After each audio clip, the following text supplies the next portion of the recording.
ऊंचा उठने के लिए अंबर चाहिए या अंबर जैसा कुछ शख्सियत चाहिए। हमने सोचा आज इसी से शुरुआत कर ली जाए। विषय कुछ भी मिल जाए, कहा तो वही जाएगा जो आगम में और पूर्वाचारों के माध्यम से प्राप्त हुआ। ऊंचा उठने के लिए करना क्या? Everybody want to be something, everybody want to be number one, and to retain number one, to remain number one.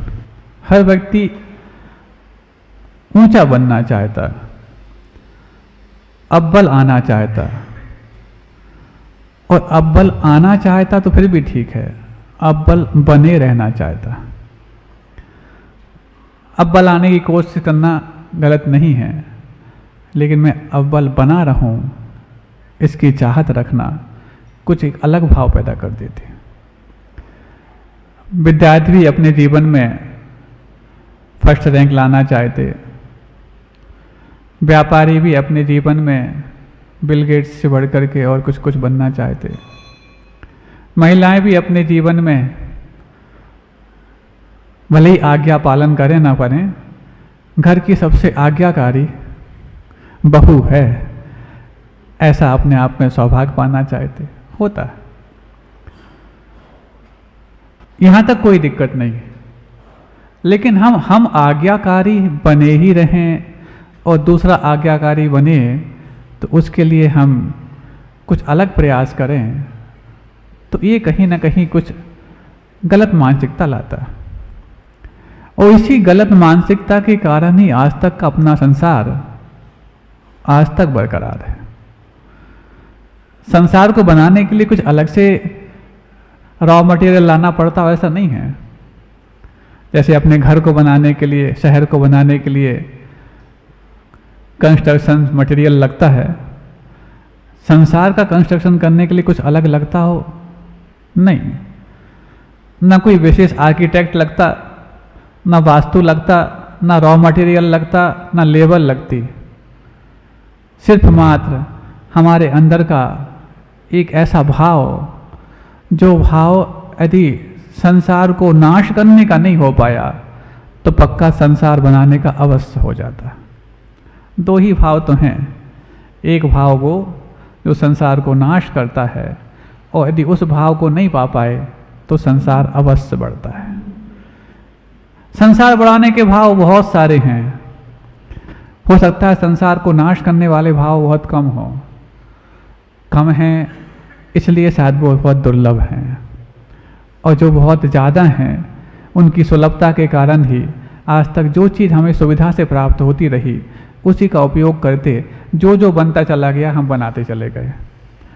महिलाएं जब घर में आटा गूंथती हैं, देखा तो आटा गूंथते गूंथते कई बार उनका मन कर जाता थोड़ा सा कड़क हो गया है तो इसको पूड़ी बना ली जाए, ज़्यादा हुआ तो खस्ता बना लिए जाए, कुछ नहीं है तो एक लाइन फेर दी चम्मच से, ऐसे गोल गोल कर दिया, बना के डाल दिया, है वही आटा। जो सुविधा बनी, जिस चीज़ से जैसी बनाने की बनी वैसा बना दिया जाता है। ठीक वैसा ही जैसा वो आटा गूंथते वक्त रसोई घर में वो गृहिणियाँ जो उस वस्तु से जैसा बन सकता है वैसा बनाने में शुमार और माहिर हो जाते हैं, हम भी अपने भावों को जिस प्रकार के संसार की और जिस प्रकार के गतियों की हमारे लिए उपलब्धि हो जाए, सरलता से हो रहा है, कर तो लो, बाद में क्या। मंजिल तक जाने वाला हर सरल रास्ता भटकाने वाला होता है, ये कम ही लोग जानते हैं। क्योंकि मंजिल तक जाने वाला रास्ता या तो सीधा सीधा होगा या फिर घुमाव करके गया है तो मेहनत ज़्यादा होगी लेकिन निष्कंटक होगा। लेकिन जो हम शॉर्टकट्स निकालते हैं, कई बार संवेद शिखर की चढ़ाई चढ़ो आप, रास्ते में कई सारी पगडंडियाँ मिलती हैं, दिखता है कि ये ऊपर जा रहा है, और कुछ लोग कि हमसे आगे वाले हमें मिल सकें इस चक्कर में वो शॉर्टकट्स को निकाल लेते हैं। इस बीच में यदि बारिश का मौसम हो और यदि वो वृक्षों के फल फूल पत्ते जो रास्ते में पड़े हों और हम ना समझ पा रहे हों कि ये ढके हैं कि क्या है, और कई बार उस पर पैर रखो तो छपाक से उस गड्ढे में जब पैर धंस जाता है तब लगता है कि ये तो शॉर्टकट बहुत महंगा पड़ गया। ऐसे ही संसार के मंजिल तक पहुंचने के लिए हमने ऐसे कई सारे शॉर्टकट्स निकाले और लगा कि गृहस्थी वाला जो शॉर्टकट है बहुत आसान है, और गृहस्थी वाले शॉर्टकट में जैसे ही गए और हमारे विषयों की बारिश से जो गड्ढे भर गए, उन विषयों की बारिश से भरे हुए गड्ढे में जब हमने पैर रखा, पहले लगता था कि कुछ नहीं ऊपर पत्थर ढका हुआ, लेकिन जैसे ही पैर ढकते हैं वो धंस जाता है, तो धंसते साथ ही अरे बुरे फंसे। पहले तो कहा था जो रास्ता सीधा यात्रा के लिए जाता है उस पर चल दो, लेकिन हाँ चल तो हम उसी के लिए रहे थे, लेकिन ऊपर जो जा रहे थे उनको देख के लगा कि ये शॉर्टकट था। हमें एक चीज समझ में नहीं आती, दोनों प्रकार के रास्ते आपको दिखते हैं और दोनों प्रकार के रास्तों में बढ़ने वाले भी आपको दिखते, गृहस्थ जीवन में भी जाने वाले दिखते और मोक्ष मार्ग में बढ़ने वाले भी दिखते। गृहस्थ जीवन में गृहस्थी से जूझते वाले लोग भी खूब दिखते, और हो सकता है कथनचित मोक्ष मार्ग के परिश्रमों को सहन करने वाले भी लोग आपने देख लिए हों। संघर्ष दोनों में है, लेकिन संघर्ष दोनों में होकर के भी जिस संघर्ष का उपसंहार सुकून के रूप में हो, यदि उस संघर्ष को स्वीकार किया जाए तो फिर भी ठीक है, लेकिन उस संघर्ष को हम स्वीकार कर लेते हैं जिसमें संघर्ष का कष्ट भी झेलना पड़ता है और उस संघर्ष के बाद मिली हुई मंजिल का कष्ट भी हमें झेलना पड़ता है, ये जो हम गलत कर लेते हैं, ये गलती कराने के लिए कौन हमें प्रेरित करता, आज तक हमें समझ में नहीं आया। आप लोग को तो आ गया होगा शायद। महाराज हम समझते हैं हम ही अकेले ऐसा नहीं कर रहे, हमारे आसपास सभी तो ऐसा कर रहे, तो आपके आसपास कुछ लोग ऐसा भी तो कर रहे थे जो मंच पे बैठे थे तीन तीन, उनको देख करके समझ जाते कि संघर्ष है। इनको देख के लगता नहीं कि संघर्ष के बाद इनके चेहरे पे कुछ उदासीनता आती हो, माथे पे कुछ तलवटें आती हो, ये उतनी मुस्कुराते रहते हैं। वही गर्मी सर्दी हम सहन करते, आप सहन करते क्या? प्रवचन भी सुनते वक्त पंखा चला के बैठते, हम मना नहीं कर रहे, और घर पर जाओ तो महाराज एसी, ऐसे ही नहीं रहते, हम ऐसे ही रहते हैं। तो अब इतना सब कुछ सहन करने के बाद अब इतनी सुविधाएं हैं, तब तो कम से कम माथे पे टेंशन नहीं होना चाहिए। महाराज अब आपका जानो, आप तो छोड़ के भग गए। जूझे होते गृहस्थी में तब समझ में आती आटे दाल के भाव।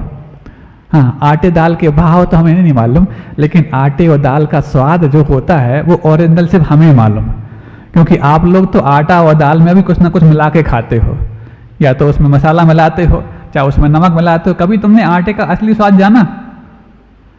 कभी दाल का असली स्वाद जाना?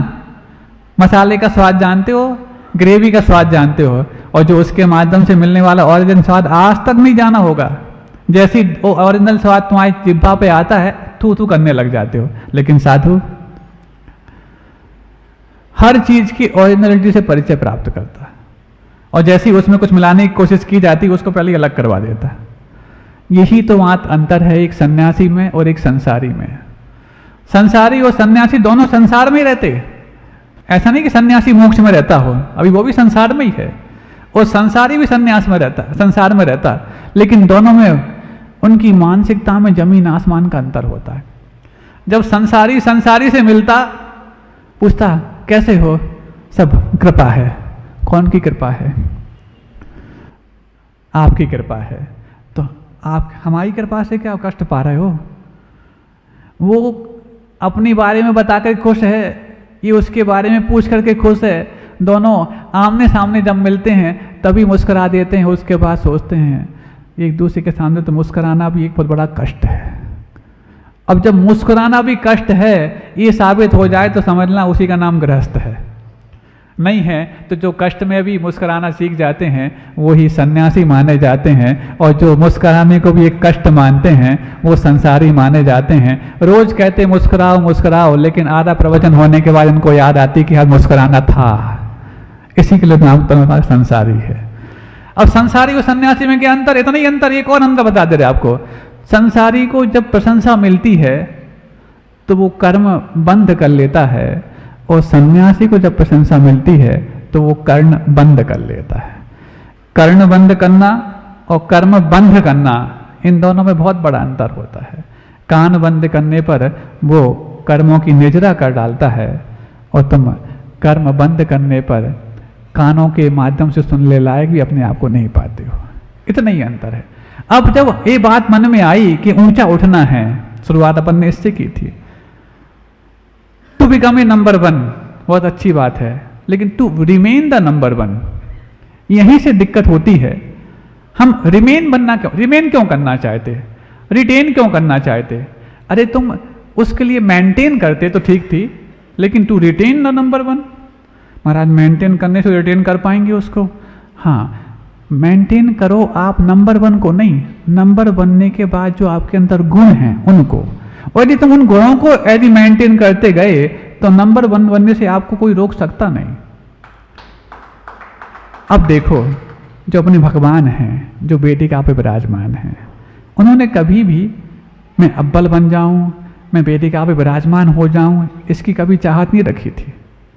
जिन्होंने अपने पूर्व जीवन में किसी आसन, चौकी, पाटे, अच्छे और बुरे, इन सब की चाहत से ऊपर उठे रहे, तब जाकर के उनके नीचे सिंहासन प्रातिहार भी लगा तो उससे भी 4 अंगुल ऊपर रहे। अलिप्तता पूर्व में भी थी, और केवल ज्ञान के बाद भी प्रातिहार के रूप में वैभव प्राप्त हुआ, अलिप्तता अभी भी है। जिन्होंने अपने पूर्व जीवन में वृक्ष की छांव मिलकर के सुकून अनुभव किया हो, तपती धूप में हैरान परेशान हुए हों, ऐसा नहीं, इस प्रकार के भाव से मुक्त हो गए, तब जाकर के अशोक, तुम लोग के वृक्ष तो शोक कराने वाले होते हैं, उनका अशोक वृक्ष प्रातिहार प्रकट हो गया, जिनकी आभा में आकर के हर शोकवान व्यक्ति अशोक हो जाता है, शोक रहित हो जाता है। ऐसा प्रातिहार प्रकट होने के बावजूद भी उसमें भी कोई ममत्व भाव नहीं।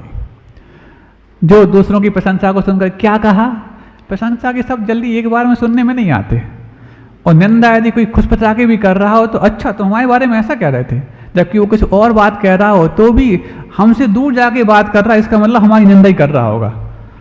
ये भाव कैसे आ जाते? अरे हमारी प्रशंसा की बात करता तो हमारे पास करता, दूर जाके कर रहा, पक्का हमसे या तो छुपाना चाहता है कोई बात, या हमारी निंदा करता, ये पक्की बात है। अरे भाई, ये भी तो हो सकता है किसी दूसरे की प्रशंसा वो कर रहा हो, लेकिन उस दूसरे की प्रशंसा तुम्हें रास नहीं आती हो, इसलिए तुम्हारे सामने नहीं कर रहा और तुम्हें लग रहा कि तुम्हारी निंदा कर रहा। ऐसा नहीं हो सकता क्या? क्योंकि जब भी किसी की प्रशंसा की जा रही हो तो दूसरे की प्रशंसा को सुनकर के अपने गुणों का बखान करने लग जाना, उससे ईर्ष्या तो नहीं है, ईर्ष्या के शब्द तो नहीं बोले, उसकी बुराई तो नहीं की, उसकी निंदा तो नहीं की, लेकिन दूसरे की प्रशंसा सुनते वक्त अपने गुणों का बखान करने लग जाना, ये ईर्ष्या और असहिष्णुता का खुला परिचय माना जाता है। आपने उस व्यक्ति को डायरेक्टली इग्नोर नहीं किया, डायरेक्टली नेग्लेक्ट नहीं किया, लेकिन वो जो प्रशंसा के शब्द बोले जा रहे हैं उसको व्यवधान प्राप्त हो जाए, इसलिए अपने गुणों की बढ़ चढ़ के बढ़ाई करने लग गए। इसका ही अर्थ है कि आपसे वो सहन नहीं हो रहा है, और ऐसा सहन नहीं होता इसलिए दूर जाके वो बात करने लग गए, और हम क्या समझने लग गए, पक्का अब सीसीटीवी कैमरे में दृश्य तो आ जाते हैं, लेकिन बात आती कि नहीं आती? आती होगी तो इतनी खुल के नहीं आती होगी। अब ये कैमरे और लग जाएं, हर व्यक्ति का अपना सीसीटीवी कैमरा, अपना सुपर कंप्यूटर खुद के पास पूरी तरह से फिट है। आप उसकी चिंता नहीं करो, आप तो अपनी चिंता करो, आपका काम क्या हो रहा है या तो आप स्वयं जानते हैं या फिर भगवान जानते हैं। नहीं महाराज, हमें दुनिया बहुत पहचानती है, इसलिए तो हम बड़े आदमी बनना चाह रहे थे, दुनिया हमें पहचाने। सोचो, कम से कम जो दुनिया आज तक खुद को नहीं पहचान पाई वो आपको क्या पहचानेगी, और दुनिया तुम्हें पहचाने इसके लिए तुम यदि नंबर 1 बनना चाह रहे तो कैसे? तो फिर क्या करें महाराज? तीर्थंकरों ने जो किया उसको करो। सिंहासन प्रातिहार क्यों प्रकट हुआ ये समझ में आ गया, अशोक वृक्ष प्रातिहार प्रकट क्यों हुआ ये समझ में आ गया। अब देवदुंद भी, हाँ अच्छा कोई ऑर्केस्ट्रा आ जाए ताकि अच्छे से हम थिरकने लग जाएं, और यदि उल्टे बाजे बजा रहा हो तो क्या कर रहा है। ये सब भावों से अलिप्त रहे और समता रखी, तब जाकर के कितने वाद्य यंत्र बजते बताए? 12.5 करोड़ प्रकार के वाद्य यंत्र बजते।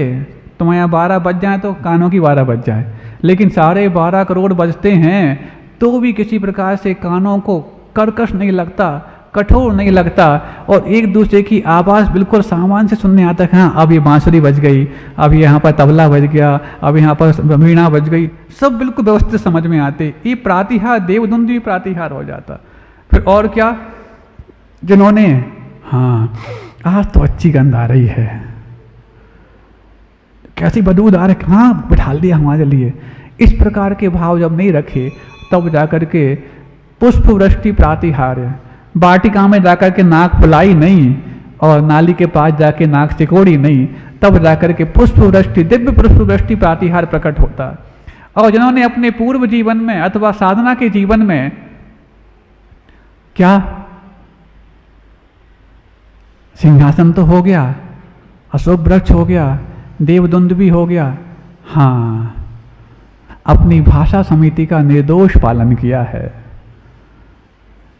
किसी को यदि कटु बोला भी है तो उसके हित के लिए बोला है, और किसी को यदि मीठा बोला है उसको उसके हित के मार्ग से डिगाने के लिए नहीं, उसको हित के मार्ग में और पुष्ट करने के लिए बोला है।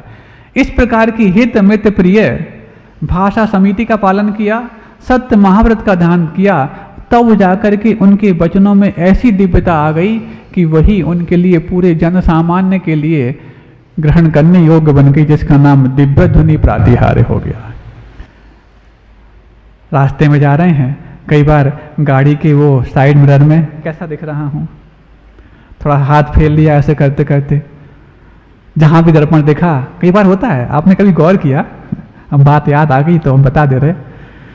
आजकल घरों में या संत निवास में वो जो नीले कांच होते हैं ना, नीले या ब्राउन कलर के होते हैं, जिसमें बाहर से अंदर नहीं दिखता लेकिन अंदर से बाहर सब दिखता है। तो अक्सर आप देखेंगे, हालांकि ऐसा हमने तो बहुत कम देखा, लेकिन एक बार ऐसा मौका पड़ गया, सेठ जी आए, उनने समझा कि अंदर कोई नहीं होगा क्योंकि बाहर से अंदर दिखता नहीं है, और उनकी चांद थी, अच्छे बाल फेर रहे। हमने कहा 2-4 तो बाल हैं, उनके लिए भी इतने मरे जा रही है, और देख नहीं पा रहे कि महाराज अंदर बैठे हैं। अब फिर उसके बाद तो वो ठीक है, उसके बाद जो आए वहां पर, बच्चे आए, महिलाएं आए, हमने कहा सर दर्द हो गया ये तो।